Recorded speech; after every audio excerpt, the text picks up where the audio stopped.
How to log in to SolusVM control panel. Mostly in the welcome email from your hosting provider, you receive VPS login details. It includes a URL along with a username and a password. Open the URL in your internet browser and enter the username and the password to log in.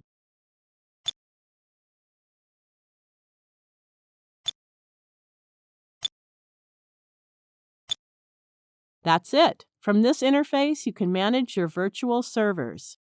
You can see the status of your server, whether it is online or offline. You can see the bandwidth and memory usage. We will learn more about server management from this interface in other tutorials. Thank you for watching.